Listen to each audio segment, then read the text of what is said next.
Hello everyone, this is part 8 of What If Naruto Made the Ultimate Sacrifice, and I hope you guys enjoy this video and to like, to subscribe, to share, and check out the playlist, to see more comment down below. Now let's start the intro. They call me a god. They call me a god. They call me a god. Join my membership, the perks are great. It's in the description. Konoha was still in devastation over the attack it had suffered earlier in the day, with various people just now resting from helping to rebuild parts of the village that were destroyed. The damage, although not tremendous, was enough to keep them occupied for a few days. Tsunade sighed as she stared at the dark sky outside. Turning around, she sat down in her seat before looking at the three occupants of the room. The Hokage's advisors Mitokado Homura, Utatane Koharu and the Kazekage were present. Gaara was seated in a chair a few feet away from the desk of the Hokage, whereas the advisors were standing. Homura adjusted the glasses on his face before speaking. What exactly are you suggesting? Tsunade leaned back in her chair. Once the repairs are done, we will continue with the finals. There is no need to completely abandon them. The old lady who went by the name of Koharu spoke next. Is this fine by you, Kazekage-sama? Gaara answered nonchalantly. I came here for the finals of the Chunin exams. The council and Kankuro can handle Sunagakure for a few more days. His answer left them with no room for question. Homura cleared his throat. The weakness shown today has struck the people with fear. They know they aren't as safe as they believed themselves to be. Tsunade rubbed her forehead. We didn't anticipate an aerial attack. A ninja that can drop bombs on you from 100 feet in the sky isn't common, not to mention that this particular Akatsuki member was believed to be D. Koharu calmly addressed the Hokage. Indeed, we had his information collected. Deidara, an S-class missing nin, formerly of Iwagakure and now part of the Akatsuki for unknown reasons. Also, previously presumed D at the hands of Hatake Kakashi. Homura continued where his fellow advisor left. They are becoming very daring. They were prepared to attack us for their objective. He paused, knowing full well of the gravity of his next suggestion. We can't let them attain the Kyuubi, even if it means we have to do something about it. Tsunade raised her head to meet the old man's eyes with a steely glare. What are you trying to say? Koharu spoke on behalf of her comrade, that we should get rid of the Jinchuriki. Gaara's eyes twitched as his sand gradually became active. Tsunade felt her fury intensifying as she rose from her seat, her hand on the desk. That will not happen while I am here. Gaara's sand slowly calmed, but he remained as attentive as ever to the discussion. Koharu stood firm. The fact that they were willing to attack the strongest shinobi village in the world means that they are close to achieving whatever it is they are planning. The Godime spat out her words. They are in no way unbeatable and they've already lost 4 of their members. Homura remained in his calm demeanor. The important factor at the moment is them not acquiring Kyuubi.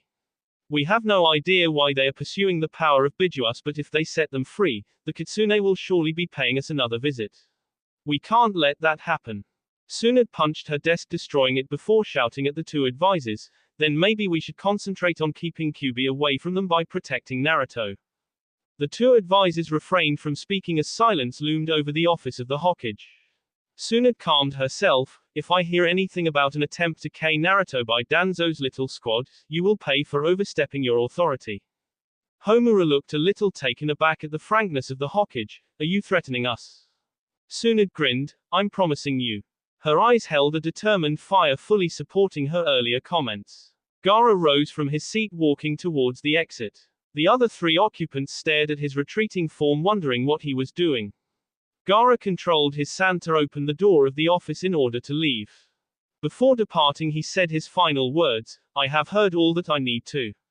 He paused momentarily before resuming, if you attempt to kill him, consider your alliance with my village short-lived.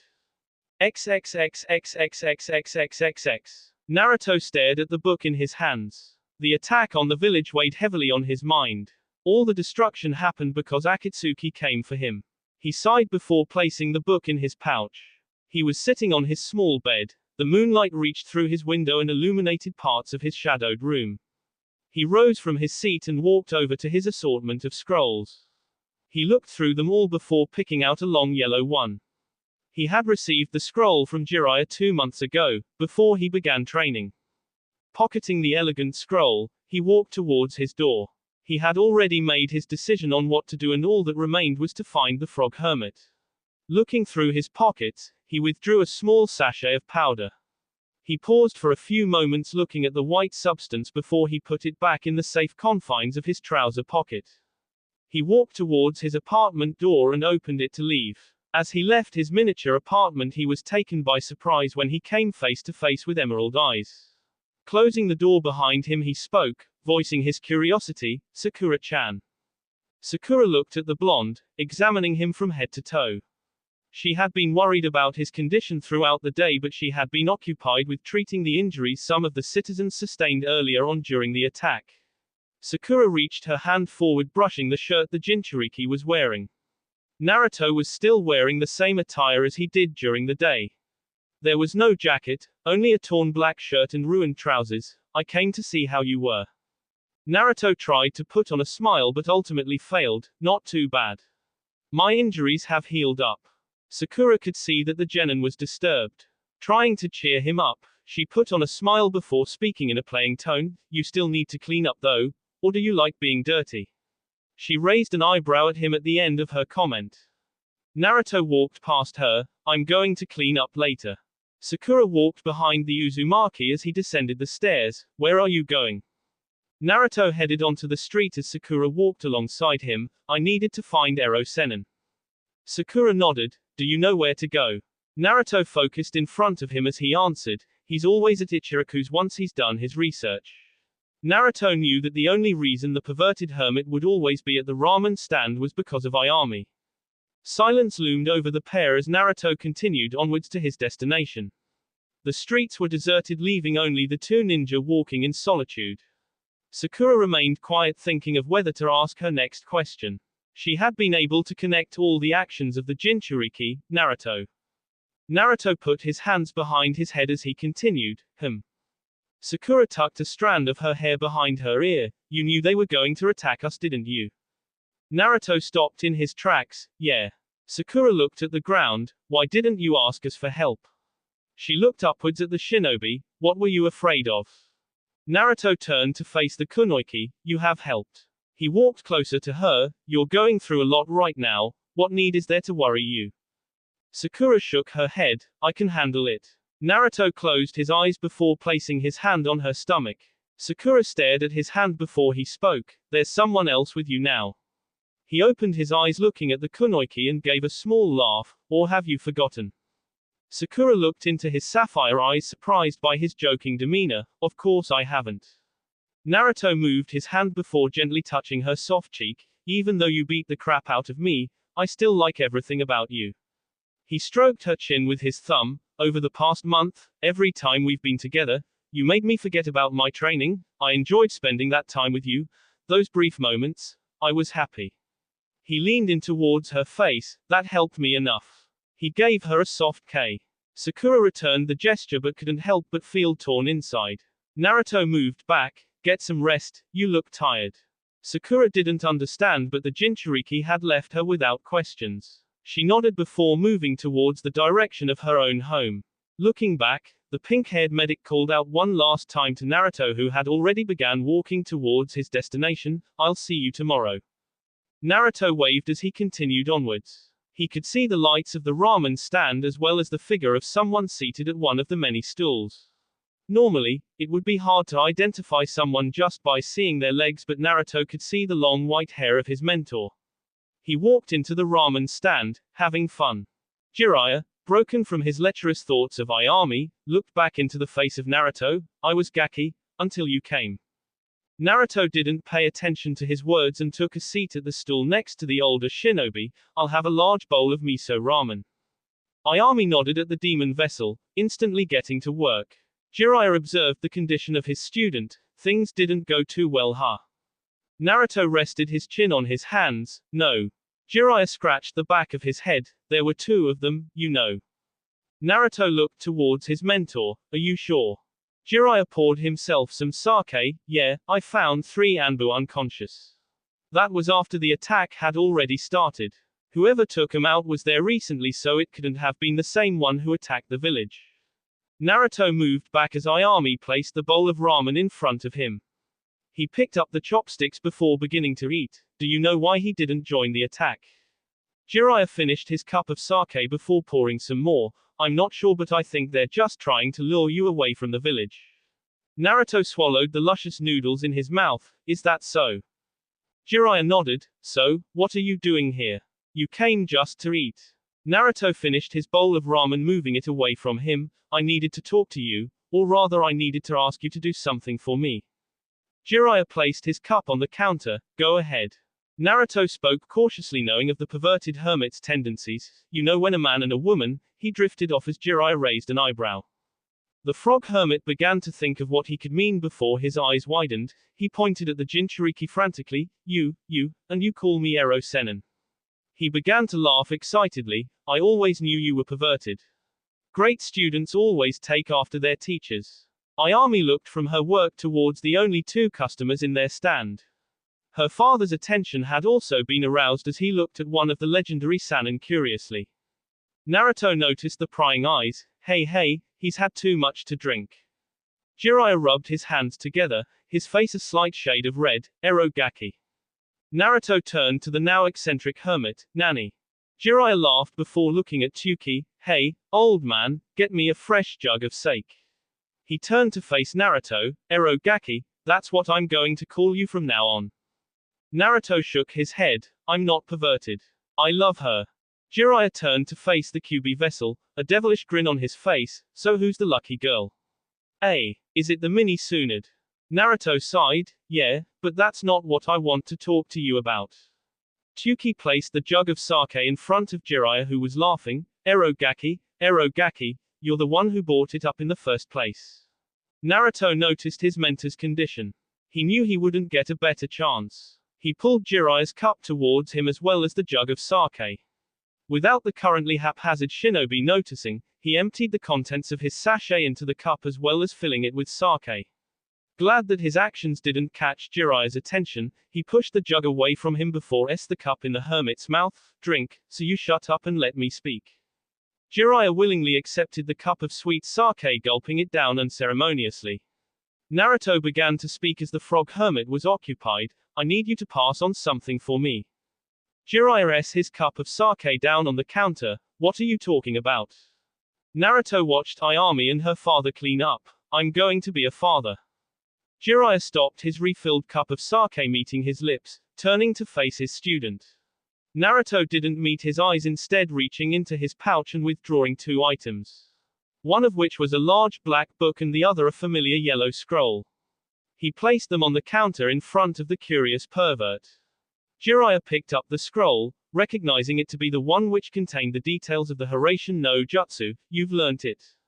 Naruto nodded, as Jiraiya picked up the black book, examining it intriguingly. When the time is right, he spoke in a whisper, give them to my child. Jiraiya observed the genin's behavior. He knew the pain Naruto had suffered through as a child. He could feel his heart aching as he saw the young shinobi. The frog hermit began to open the book but found his vision began to distort. He shook his head as Naruto rose from his position. The blonde walked behind his mentor, who was beginning to feel lightheaded. Forgive me, I didn't want things to end like this. Jiraiya felt a sharp pain in his neck as Naruto delivered a swift blow, rendering him unconscious. The sound of Jiraiya's head meeting the countertop drew the attention of Ayami and her father. They turned to face Naruto, who laughed, scratching the back of his head. I think he's drank enough for today. He pocketed the book and scroll before paying the money for the sake as well as his ramen. Placing Jiraiya's arm around himself, he left the stand in the direction of his house. He jumped from the top of the buildings towards his home, pausing momentarily as he landed close to Sakura's home. He stared at the window, able to see a silhouette of the person sleeping in the bed. Arigato for everything, Sakura-chan. He took off once again, silently speeding across Konoha before reaching his apartment.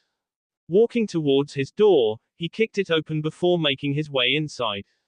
He walked into the kitchen. The only sound was Jiraiya's feet being dragged across the wooden boards of his floor. He dropped the unconscious shinobi onto the chair next to his small table. Pulling out the book and elegant scroll from his pouch, he placed them on the table next to Jiraiya. The frog hermit's face was expressionless as he dwelled in nothingness. I know that I can't forbid you from using it now. but try not to utilize it unless you absolutely have to. The words of the legendary Sannin echoed in the corners of his mind. His hand brushed across the seal on his left forearm. Gomen, I might not have much of a choice. He turned, heading into the bedroom. Walking towards his small drawer of clothes, he opened the compartment at the bottom. He moved the articles of clothing out of the way, revealing an elegantly wrapped package. He picked it up, walking to his bed, not bothering to close the small compartment. He stared at the last gift he had received from the now deceased Sandaime. His thoughts drifted to the day where he learnt an important lesson. Flashback. The Sandaime chuckled as he saw the brooding young boy seated on the floor in front of him. Naruto had his face turned to the side, his legs crossed. The Sarutobi shook his head, before picking up a piece of paper from his desk. On it was a picture of the blonde Jinchuriki, but it had to be retaken so it looked more normal. It looks much better this way. Naruto paid no attention. It took me 3 hours to get it done the other way.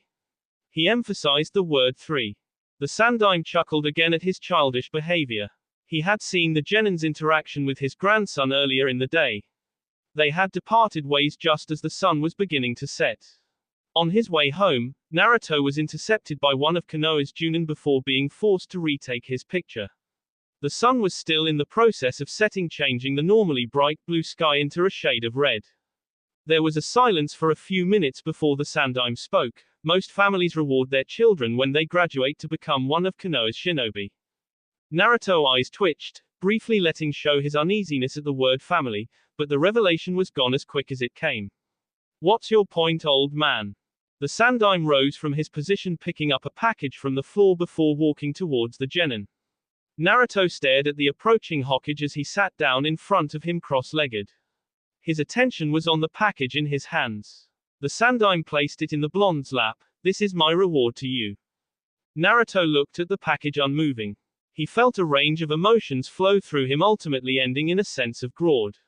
He slowly undid the wrapping, exposing a set of clothes. He stared at the ensemble, a sleeveless black shirt with patterns of fire on its back, as well as three-quarter trousers with similar patterns running up its sides. The Sandaime looked at the Genin, who was curiously gazing at the clothes. What do you think? Naruto turned the set of clothes around, examining the fire design. They're too big for me.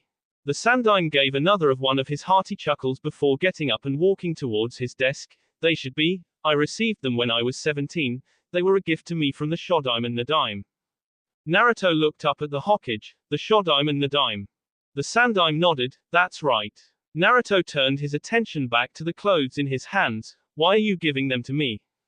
The Sandaime turned to face the young Genin, a serious expression across his visage. The patterns on those clothes, they symbolize the will of fire. Naruto looked at the powerful flames. Will of fire.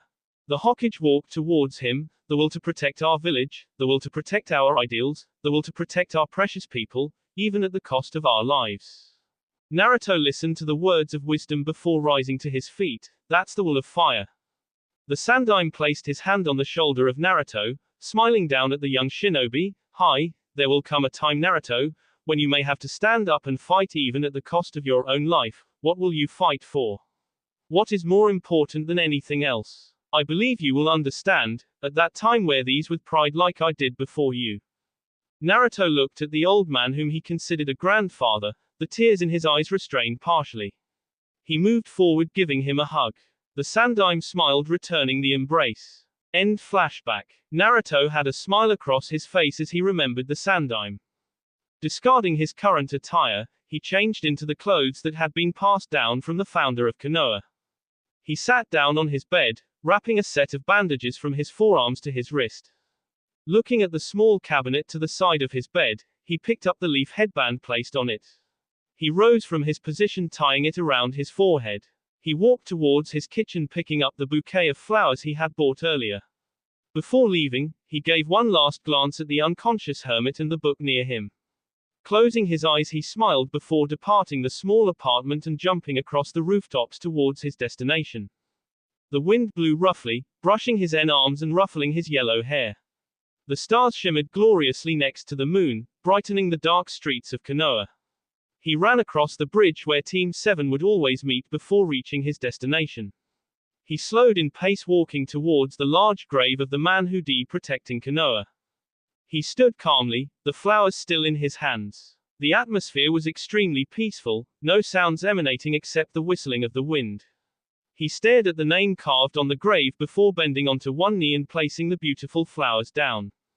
He remembered all the times he had spent with the Sandaime, every time they looked at the monument of the Hokages or those few days when they would eat ramen together. Naruto smiled, I never had the chance to tell you when you were alive, but everything you taught me, I'm grateful for all of it. He looked on as a butterfly flew in front of his eyes. He put out his finger as the small creature landed softly. Today, the people of this village felt fear, their hearts trembled. He rose to his feet, letting out his hand as the butterfly took off. I'll make sure their hearts fly, that feeling of peace, I'll bring it to them. He wiped a solitary tear from his eye, I won't fail you.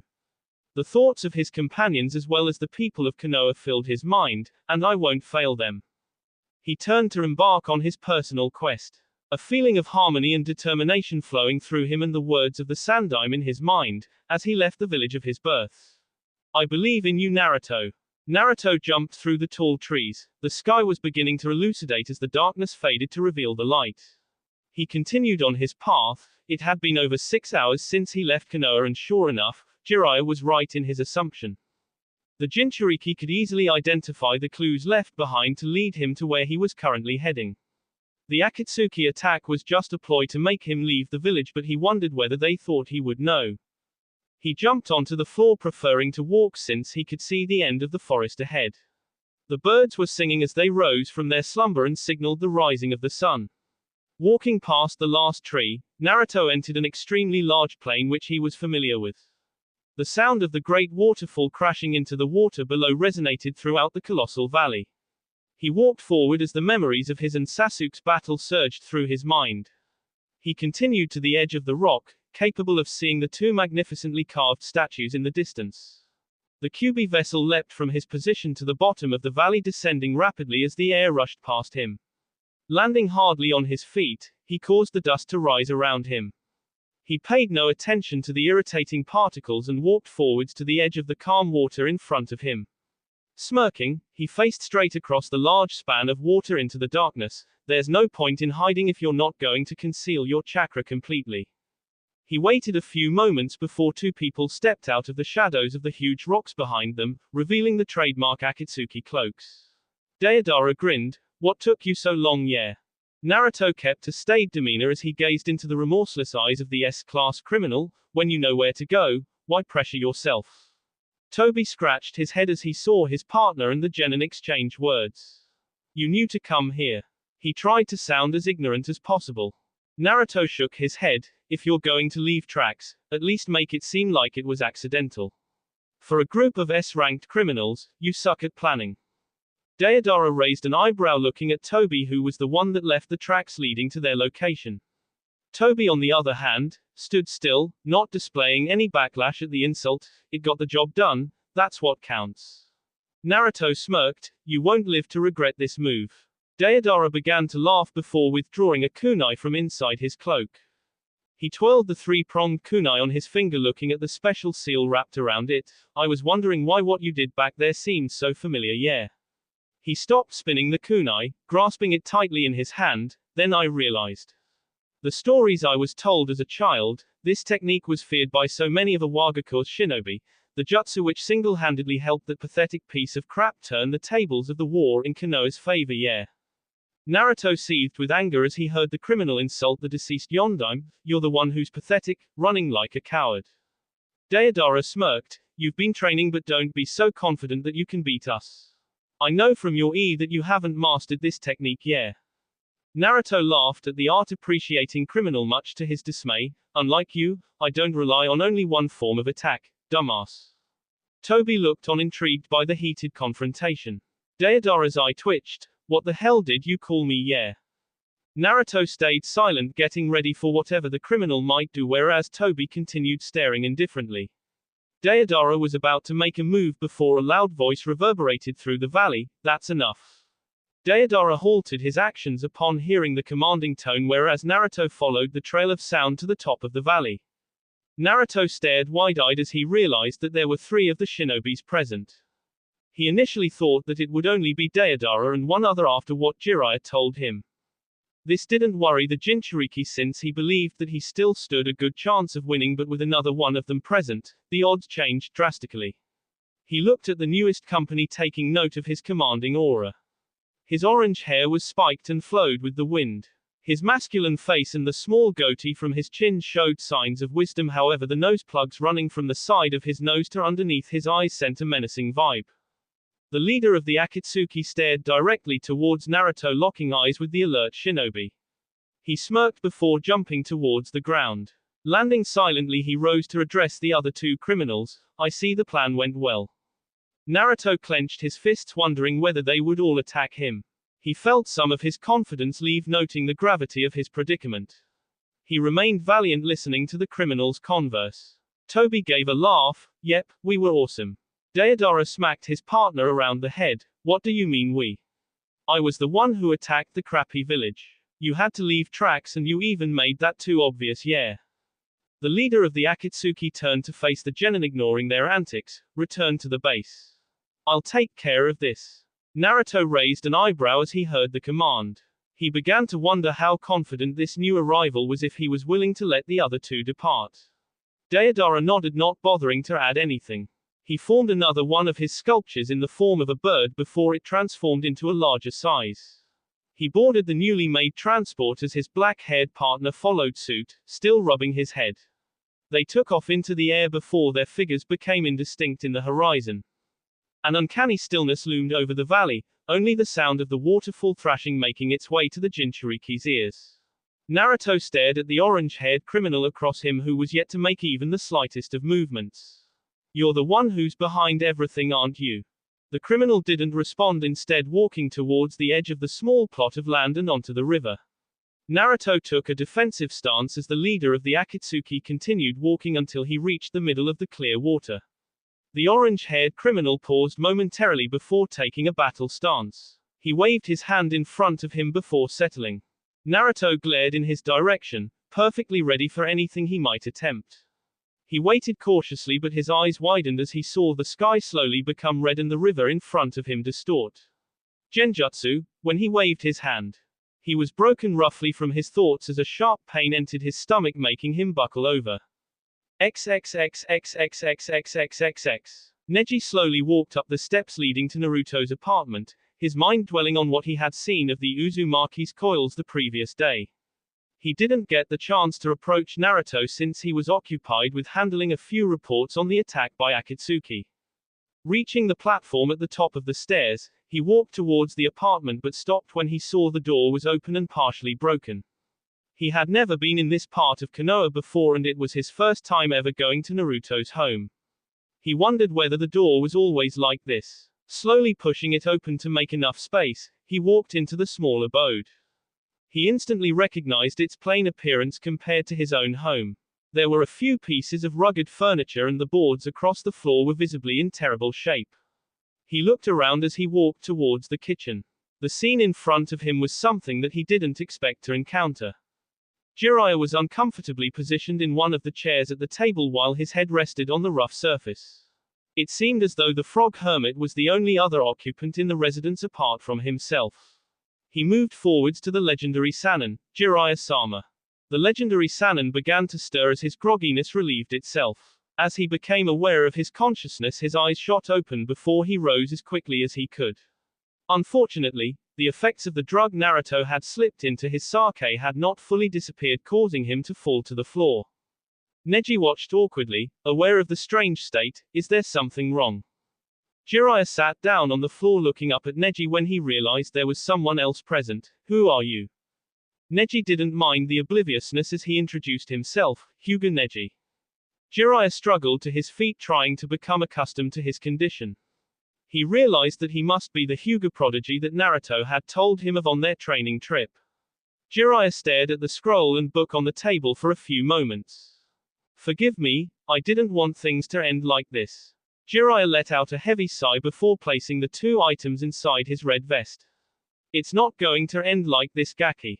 I'm not going to let you do this. He turned to face Neji with a serious expression. I need you to take me to the Godim's office right now. Neji asked his own question thinking Jiraiya would know. Where's Naruto? Jiraiya shook his head. I'll tell you on the way there. Stop wasting time. Neji nodded, noting the hint of imperativeness in the frog hermit's voice. Jiraiya followed the Junin outside using the wall to support himself. As they exited the simple dwelling, Neji put Jiraiya's arm around his shoulder before taking off in the direction of the Hokage's office. Both shinobi failed to recognize another presence walking up the stairs and witnessing them leave. The stranger's black hair swayed with the wind as he walked to Naruto's apartment. As Neji jumped across the rooftops, he voiced his question, so where is he? Jiraiya watched the buildings fly by, impressed with the speed at which they were traveling. He could tell by the small display that the shinobi was definitely close to the higher-level Junins in Konoha, no longer here. Neji continued looking ahead as they neared the Hokage Tower. What do you mean? Jiraiya was thinking about the situation whilst answering Neji. You'll learn soon enough. I don't have time to explain everything. Neji didn't say anything but wasn't satisfied with the limited information that he had received.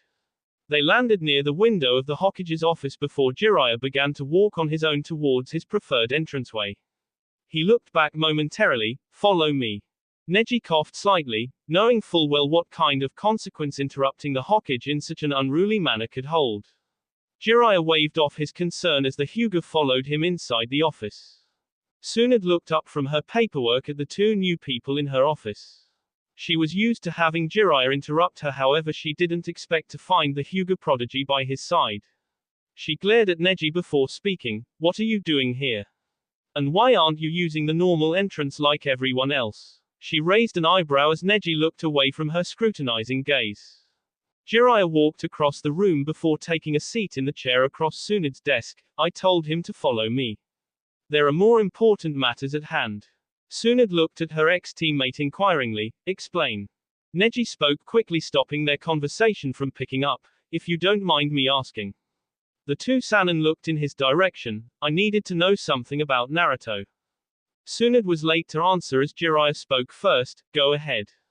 The Hokage glared at Jiraiya as the Hyuga began to speak. Yesterday, when I had my Byakugan activated, I saw the condition of Naruto's inner coils.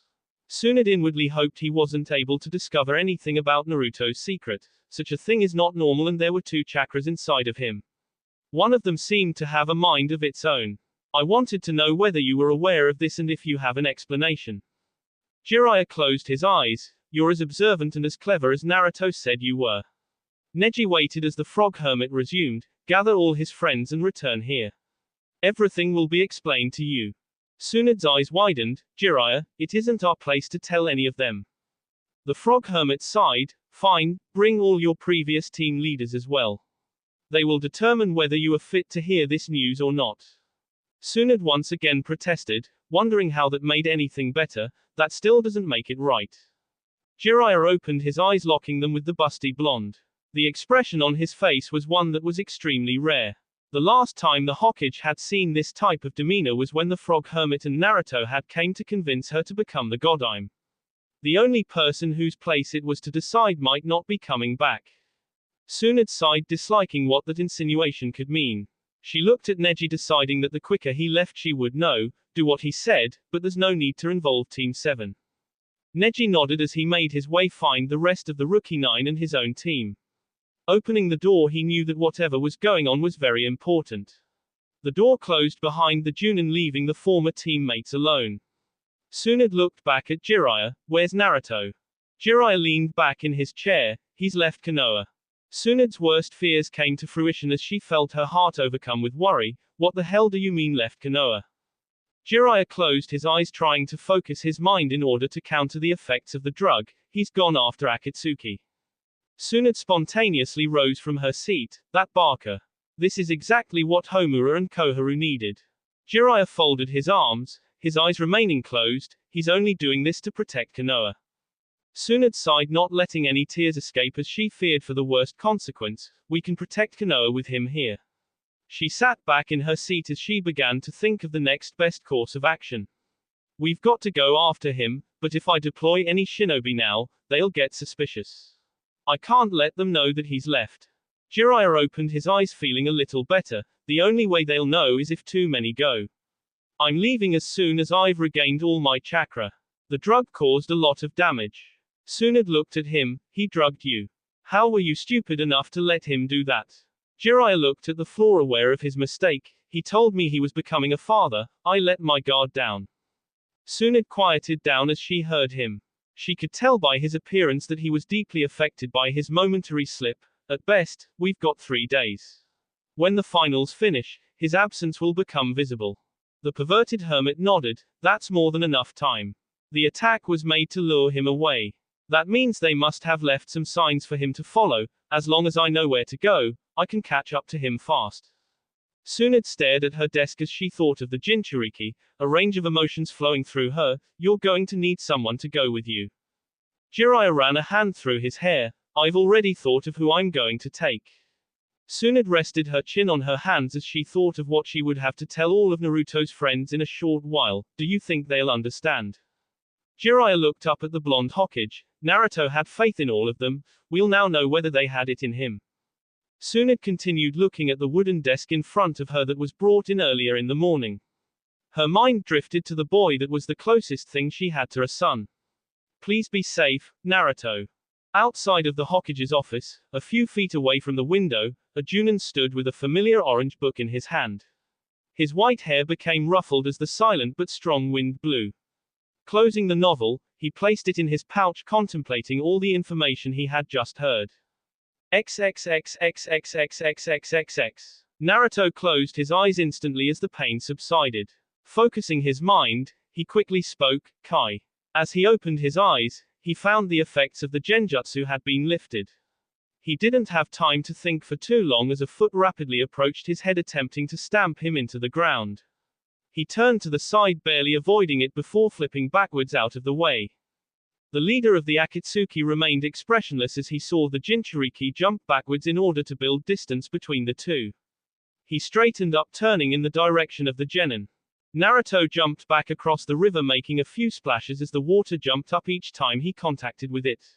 Settling down once he had made a fair amount of distance between himself and his opponent, he stretched his arm. You're eager to start.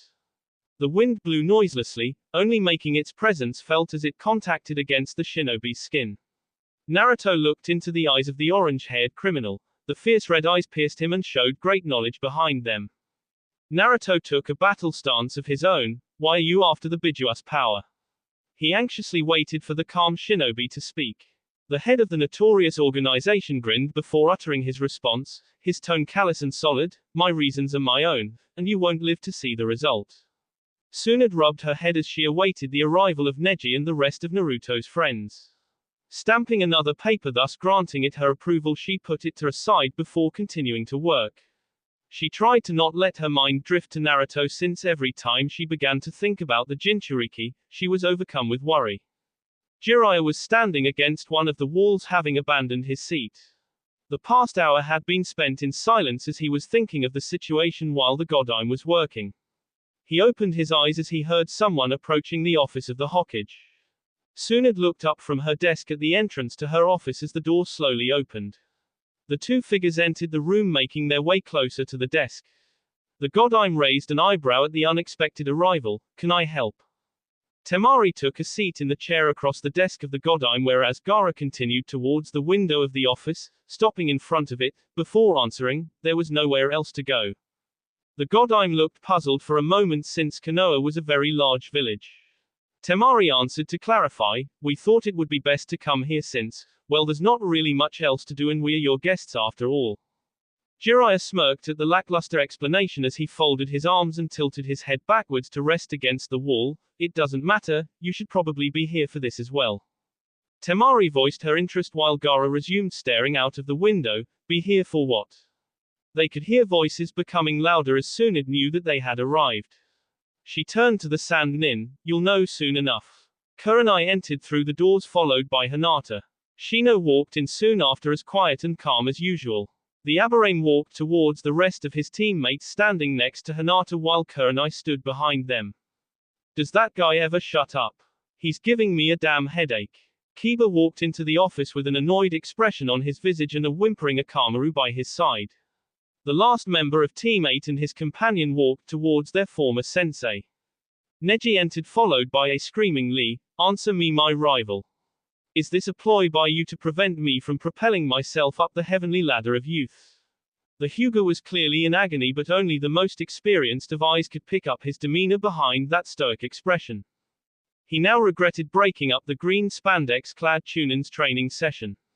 The weapon specialist of Team Guy followed her teammates, shaking her head at the display while their enigmatic mentor had tears in his eyes. Such compassion.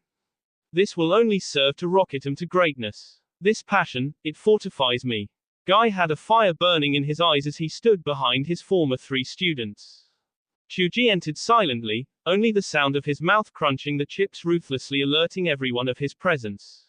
Ino trailed behind her large teammate. I wonder what this is about.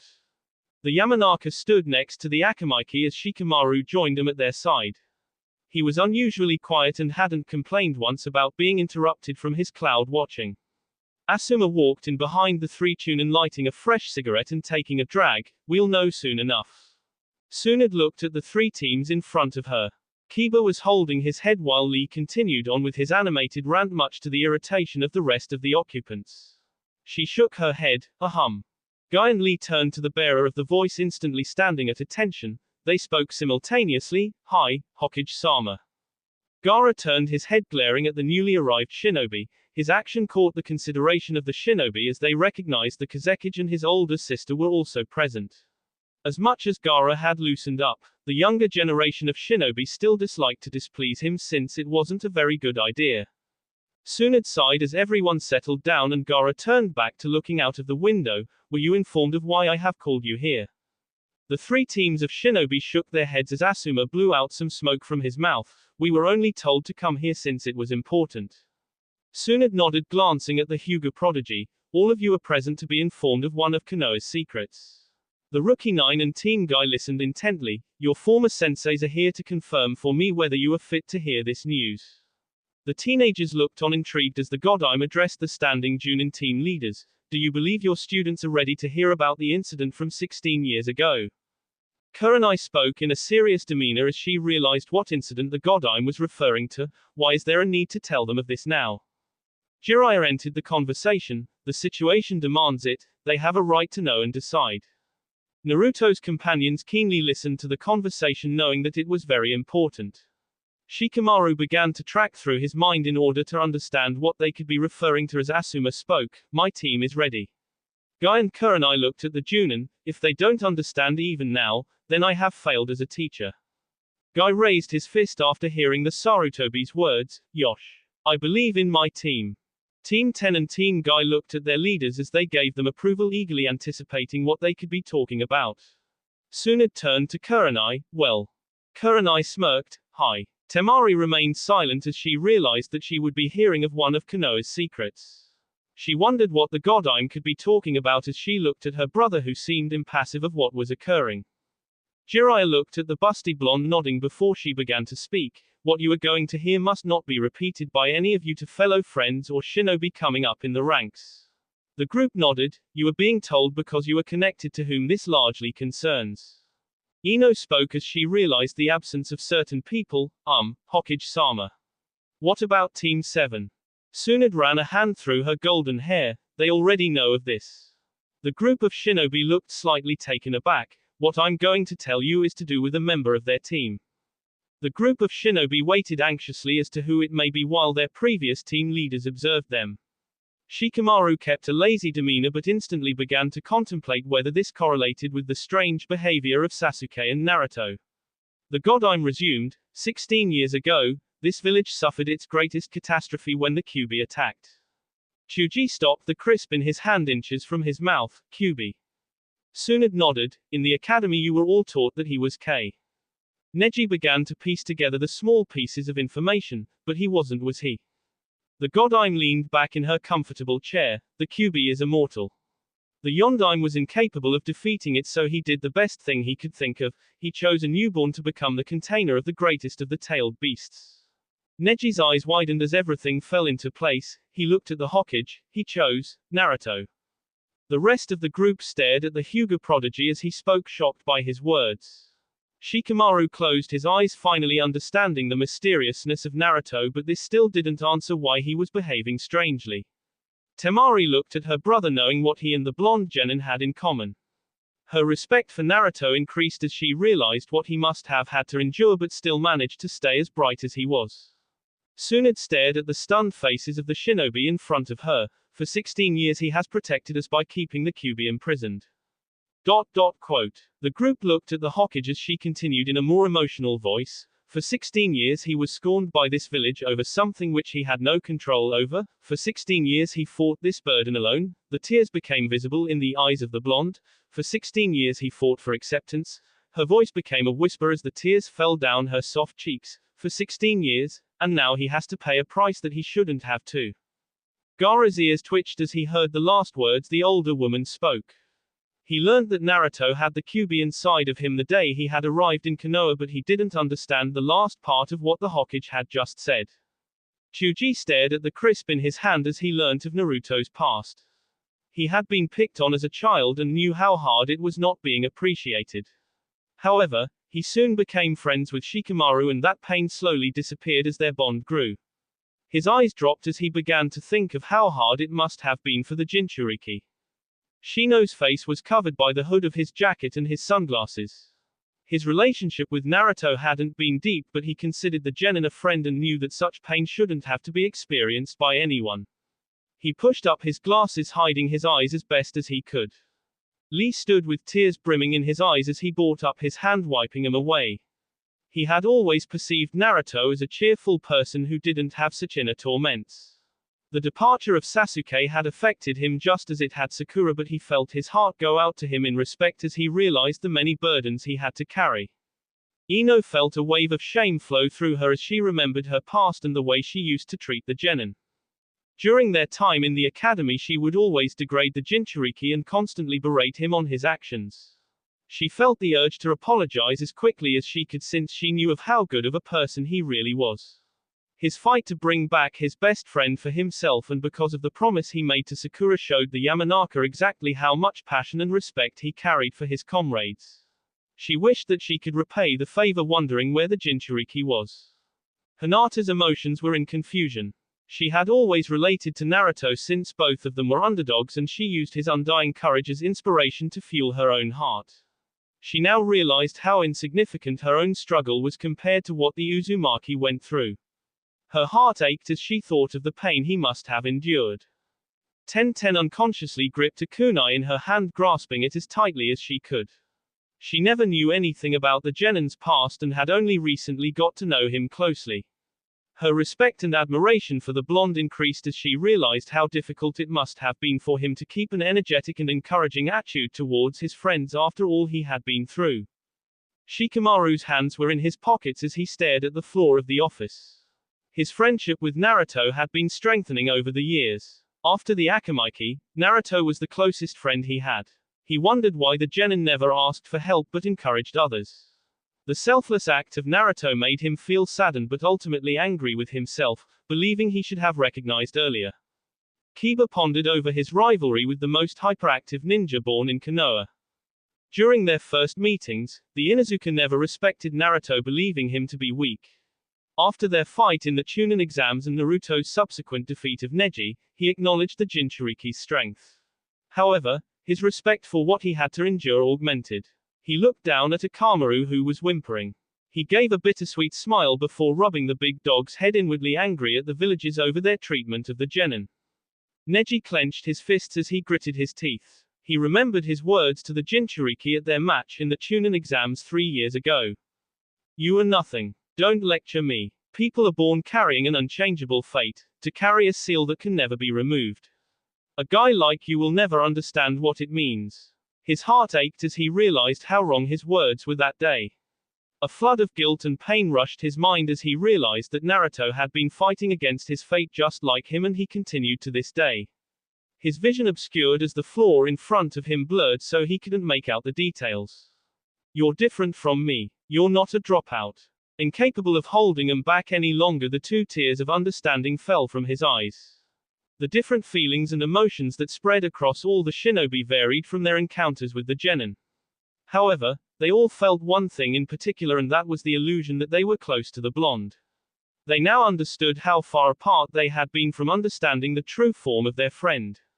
They all felt saddened that they were so alienated from him. Hinata struggled to find her voice. Naruto-kun is, hero, isn't he? Kurenai smiled as she heard her student speak, proud that she understood and accepted this. The team leaders looked at their students, glad to see that all of them seemed to have a higher opinion of Naruto now that they were told of his burden. Kiba couldn't contain his anger any longer. Why? Everyone looked at him as he spoke. Why the hell did they treat him like this? Jiraiya looked at the dog user before glancing at the Hokage. Tsunade was visibly upset and had marks of tears running down her face, which was noticeable by all the shinobi present. He closed his eyes, speaking, "I'll explain." The Rookie 9 and Team Guy turned their attention to the frog hermit, who was calmly standing. To fully understand the village's initial hatred, I'm going to tell you of how Konoha was founded. The team leaders remained silent as they knew of this, while the Kazekage and rest of the group listened. Originally, the Fire Country had a lot of clans, but they were all divided. The most prominent of these clans were the Uchiha and Hyuga clans. Their quarrels and disputes stopped any unity from forming. Neji listened absorbedly as he heard of his clan's past. Eventually, the Fire Country was attacked and all the clans had to fight off the invaders, but due to their own personal disputes they were insufficient in fending off the attackers. He looked at the younger generation. What made the invaders so dangerous was that they carried a weapon like none other that had been witnessed before, a Jinchuriki. Shikamaru remained silent, analyzing what he was hearing while Ino spoke. Is that why they hate Naruto? Because this Jinchuriki did so much damage? Jiraiya shook his head. I'll get to that. A lot of the clans suffered casualties and many were giving up hope since they couldn't find a way to stop the power of the tailed beast within the young boy. Kiba voiced his surprise. Young boy. Jiraiya nodded. He was only 12. An emotionless weapon they had bred to destroy and K. This was where the Shodaime played a vital factor. He had a strong friendship with the leader of the Uchiha clan and convinced him to join forces with the Hyuga. After much debate, an alliance was formed, and the other clans such as the Aburame joined as well after seeing the example displayed. Everyone united to fight the attackers off their birth land. Nonetheless, the power of the Jinchuriki was not something to be toyed with. After a tiring battle, the Shodaime managed to suppress the power of the beast within the young boy, giving his best friend the chance to stop him. The shinobis listened in awe, learning of the history of their village. After the Jinchuriki had been captured, the clans methodically pushed back the invaders and succeeded in defending their country. Shikamaru finally spoke. What about the Jinchuriki? The legendary Sannin crossed his feet. The Shodaime believed that he was innocent and that because of the way he was brought up in life, he didn't know. He decided to take him in as his own, but a lot disagreed with his decision, including his best friend. He refused to listen to their pleas to K the boy, but their problem was quickly overshadowed when they heard that there may be another possible attack. He sighed. The Shodaime believed that in order for them to stand a chance they would have to remain united, and because of possible future threats, the best way was to form their own village. Leading them to through the Fire Country, they settled on this location to bring forth the establishment of Konoha. In a large part the effort was behind three men solely, the Shodaime, Nadaime and the leader of the Uchiha clan, for putting aside his differences to bring peace. Chuji rubbed his head trying to understand everything, but that was a good thing, right? Jiraiya stared at Tsunade briefly, recognizing the sorrow in her eyes as he retold the story of her grandfather. It was a good thing. The attack never came and the village began to prosper. The Jinchuriki the Shodaime took in began to liven up. The young boy began to live, and slowly over the course of a few years, he gained the trust and respect of the people of Konoha. They believed that he was just like any other boy who had been starved of a family and consideration. Though there were those who accepted him, the leader of the Uchiha clan was still strongly against his presence and thought that he would betray us. Tenten folded her arms, acknowledging the history of Konoha. Something went wrong, didn't it? Jiraiya cleared his throat, resuming, Hi, he went missing. As soon as the Shodaime was informed, he stepped down for his younger brother, the Nadaime, to take over. He left Konoha to search for the Jinchuriki who had become like a son to him. The people of the village waited for his return, and then one day, two figures approached the village gates. An unnatural feeling fell over the shinobi as Jiraiya spoke. It was the leader of the Uchiha clan, along with the corpse of the Shodaime. Neji's eyes widened as he began to slowly realize what might have happened. He was K. Jiraiya looked at Tsunade, who had fresh tears on her face. Yeah. There was a battle between the Shodaime and the boy he took in as his own son, and he lost. The Shodaime's best friend was quick to avenge his death by the Jinchuriki. The battle scarred the land where the three main reasons for the establishment of Konoha came to a head. In commemoration of the Shodaime and his tragic loss, 2 statues were carved of him and the avenger of his death. Thus the battle-torn land became known as the Valley of the End, the place where the Leaf Legends fought, being in the case of 2 of them, d. The revelation of the events caused a ripple of destruction throughout Konoha, and that was where the Sandaime became important. With the death of the Nadaime, he stepped up to the mantle, he smiled, the old man regenerated Konoha and brought hope to the people. If it hadn't been for him, Konoha wouldn't be here today. The events of that day affected him a great deal also. He not only lost his mentor, but he lost him at the hands of his most trusted friend. Ino's curiosity was at its peak. What was his name, the one the Shodaime took in? Jiraiya had a grim face. He was named for what the Shodaime saw in his heart, Yasuo, Uzumaki Yasuo. XXXXXXXXXX. Naruto calmly waited for the shinobi across him to make a move. The wind began to pick up, making the water move slightly. The leader of the Akatsuki walked towards the river, stepping onto it before suddenly disappearing. Naruto grinned, jumping up as the criminal tried to sweep out his legs from under him. Turning in midair, he brought down his leg towards the criminal's head. The orange-haired male moved, avoiding the attack as he jumped back across the water. Naruto smiled as he saw him land. What's wrong? I thought you'd be better than this. The criminal didn't respond, instead once again speeding at him and throwing a punch at his face. The Jinchuriki ducked under as it flew over him before bringing up his hands to defend against the following knee. The leader of the notorious organization spirited across the cold water before quickly regaining his feet and forming hand seals which Naruto found hard to detect, Kaiten Meppo Kasoku. He let out a huge breath, forming multiple balls of fire. Throwing out his hands, they rushed at Naruto. Naruto formed hand seals of his own hastily, Suten Jinsaku Sokushihu. Several balls of water instantly rose from the river before charging at the incoming fire. The opposing attacks connected, causing the fire to split into smaller parts and rain down. Naruto was surprised by the attack as he hadn't seen the particular technique before, nor was it written on the scroll Jiraiya had given to him. He flipped to the side as the leader of the Akatsuki flew past him, missing with his kick.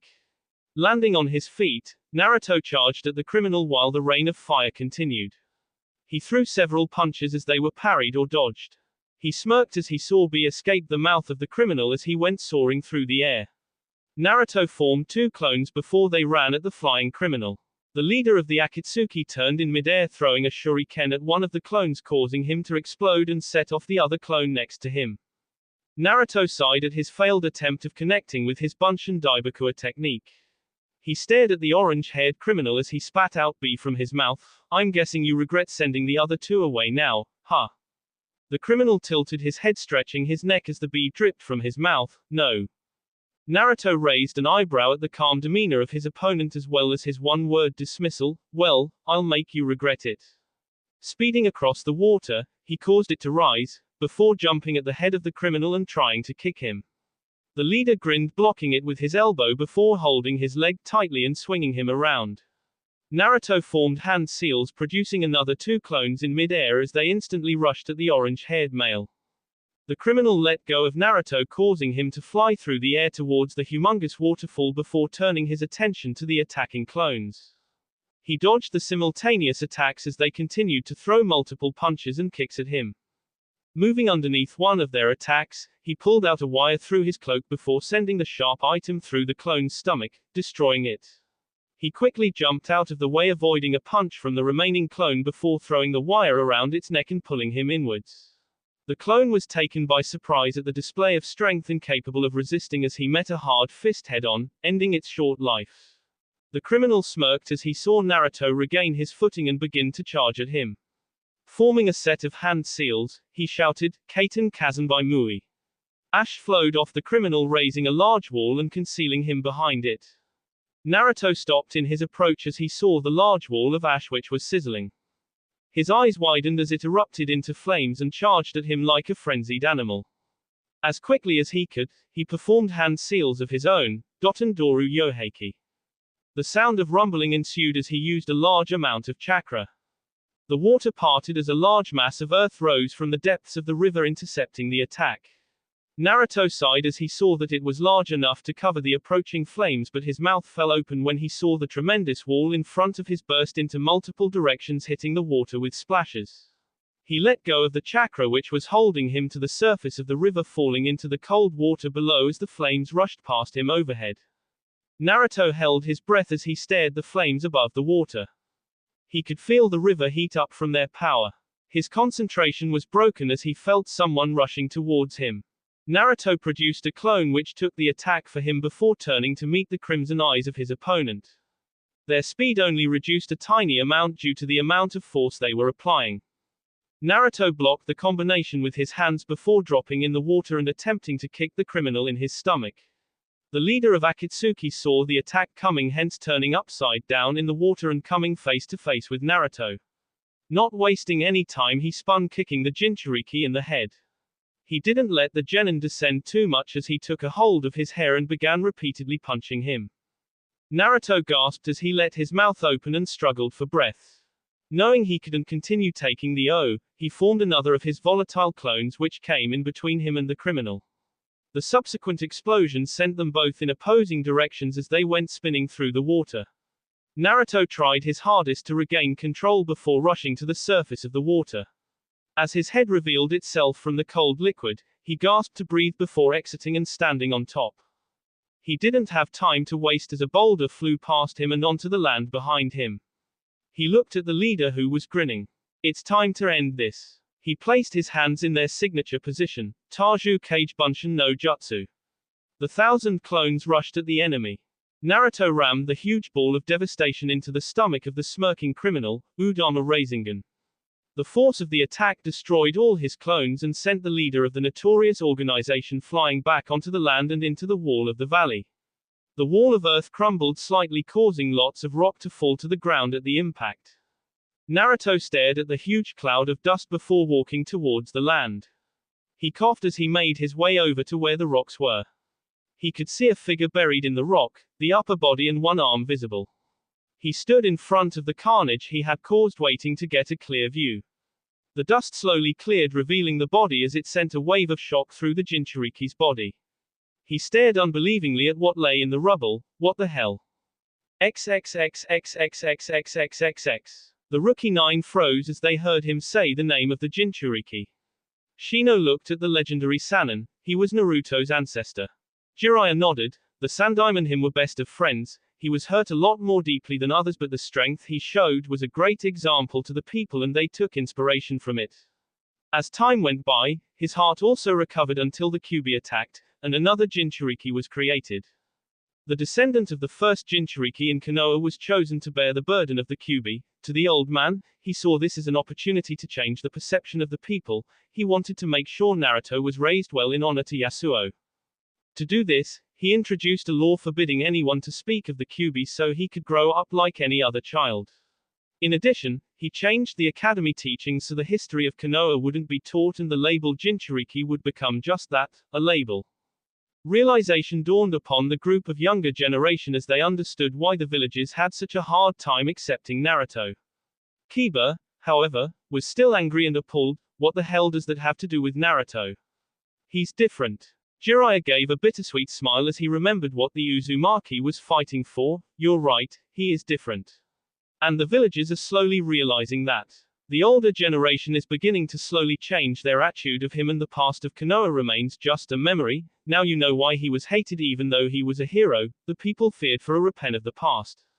This added to losing the Yondaime only fueled their anger towards him.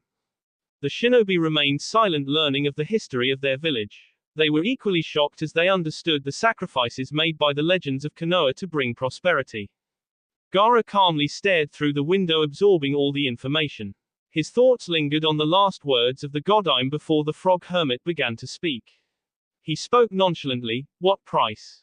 Everyone directed their eyes at the standing Kazekage as he repeated his question upon not receiving an answer. What price must Naruto pay? Tsunade wiped the tears from her face as Jiraiya found everyone turning to him for an answer. He closed his eyes, speaking in a penitent tone. Death. Everyone in the room felt themselves fill with surprise except the two legendary Sannin. Asuma blew out the smoke from his mouth. He's being punished. What's going on? The chakra surrounding Naruto's coils flashed through the Hyuga prodigy's mind. No, he sighed, closing his eyes as his voice became really soft. He's dying. Neji could feel his heart tearing up inside as the revelation sunk in. Hinata's eyes began to water as she let the grief show plainly. She put her head in her hands as Kurenai placed a hand on her shoulder, a look of sympathy on the crimson-eyed woman's face. The Rookie 9 and Team Guy didn't believe what they were hearing. All the information was becoming too much to handle as they felt their hearts aching and breaking. Chuji crushed the chip in his hand while Ino let the tears from her eyes flow down her soft skin. Lee's aura changed strongly from that of energy to understanding and grief. Shino glasses concealed his face well, however a solitary tear could be seen leaking down his cheek. Ten instantly stopped playing with the kunai in her hand as she saw all the images of her and Naruto training through her mind. She wouldn't see that smiling and energetic face. Her emotions overwhelmed her as she too began to cry, grabbing the arm of Lee who stood unmoving. Shikamaru's lazy expression changed drastically as his insides were filled with pain. His thoughts went to the genin as he realized what all the strange behavior entailed. Naruto had known he was dying, yet he displayed a cheerful and energetic facade around others. He gritted his teeth, trying his hardest not to openly weep as the tears escaped his eyes. Why do you have to be so troublesome? Temari looked at the floor as the feeling of injustice swept over her. She had just moments ago learnt of the genin's troubles and she realized how unfair his life had treated him. For some reason she felt herself comparing the pain to what it could be like if she lost her younger brother. She turned to see Gaara's unmoving posture, the sorrow showing. Gaara stared with wide eyes. Looking into his own reflection in the window, he saw something he was exceedingly unfamiliar with. He slowly raised his hand to his cheek, touching the fluid substance. Moving his hand away, he looked at the watery essence. I don't know why, but I understand your feelings so much, it actually hurts. A sharp jolt of unpleasantness struck him within his chest as it felt like it was going to explode. The feeling of isolation crept into his veins as he tingled. The pain of being alone, it's completely out of this world, isn't it? The young Kage took a step back, clutching his chest and letting out a frightened gasp. Temari quickly rose out of her seat. Gaara. The hold he had on his chest increased in strength as he tried to stop the crushing agony. Make it stop. Temari clutched her brother as she tried to pry his hand from his chest, the patch of clothing darkening as it became stained with B. Make it go away. Jiraiya instantly became alert as he realized the disturbed state of the young Kage. Before anyone could react, he appeared next to the shinobi and placed a well-directed strike to the back of his neck, causing him to drift into unconsciousness. Gaara fell into the arms of his sister as his eyes closed slowly. The shinobi looked on, understanding how hard it hurt. Jiraiya sighed as he stared at the still form of the Kazekage. Kiba shook his head, not believing what was going on. He was refusing as hard as he could to stop the feeling of sorrow overcoming him as he spoke in a disbelieving and broken voice. This is B. Akamaru whimpered. No way, why wouldn't he tell us? The dog gave another sound as it caught the attention of its owner. Kiba stared in incredulity at his animal companion. He remembered the blonde talking to Akamaru. Don't worry, I'm going to be fine. He fell back onto the floor as Akamaru sat down next to him. The Inuzuka punched the ground as he spoke. Damn liar, he's known all this time. All the shinobi except Shikamaru looked at him as they heard him speak, not knowing that particular detail. Ino asked the question on the other ninjas' minds. What do you mean he knew all this time? Jiraiya spoke, inspecting the small wound on Gaara's chest. He knew that he was dying. All that happiness, all those smiles, it was all a mask for your sake. Shikamaru ignored his crying comrades. Where is he? Jiraiya sighed, standing up. He's gone after Akatsuki. All his training, it has been for this moment. Ten froze as she heard the words training. Her spars with the genin came to mind as she realized why he seemed so desperate. She fell back onto the floor crying as everything about his situation sunk in cruelly. Guy tried to suppress the tears rolling down his face as he heard the tragic tale. He respected the young man for everything he had been through, and hearing he had gone after the enemy made him sniffle as he realized why. Finally, one has arrived which makes my youth seem so insignificant. His death, this is injustice. Neji spoke calmly. That guy yesterday, their whole organization, it's after the QB inside him, isn't it? Tsunade was the one who answered, yeah, that's why he's gone after them, to finish this. Kiba gritted his teeth. Alone. He's going to get himself K. Shikamaru's mind clicked as Kiba's words made him realize the answer to the hardest question he had been posed with. He understands, the king. Confusion spread throughout the room except for the elder ninjas. To him it doesn't matter if he turned to Asuma. At first I kept thinking in the literal sense, but I understand now. He faced his fellow companions. What's more important than all of us, including the Hokage? It's this village, its ideals, our friends and family. He understands that and he's willing to die for it. He let another tear fall from his face. He's fighting for everyone here, even those who hated him, because. Jiraiya finished his sentence for him as he walked to the window, because that is what a Hokage would do. He turned back to the mourning shinobi. I know this is a lot of me to ask, but don't go after him. Neji was quick to protest. Why? He's doing all this for us. It's only right that we help. Jiraiya smiled. He would be happy that you all understand and show such care. Tsunade will explain why, but have faith in me. I'll make sure you meet at least once more. Feeling the majority of his chakra returned, Jiraiya prepared to leave to find the person he wanted to bring with him. You know, whenever I used to train him, he would never give up. He closed his eyes. When I asked him why, he told me because the strongest weapon a shinobi has is the will to believe in himself. He turned to the Jinchuriki's friends before he left. Believe in him like he has in you. The frog hermit jumped through the window as the shinobi remained silent. Asuma had a minute's smile across his face as he remembered the Sandaime. You did it, old man. You proved everyone wrong. People might never know, but he's become the greatest shinobi born in this village since the Yondaime himself. The visage of Naruto flashed through the Sarutobi's mind as he dropped the cigarette from his hand. That will be all for this video. Be sure to like, subscribe, share, and comment down below for more videos. Goodbye.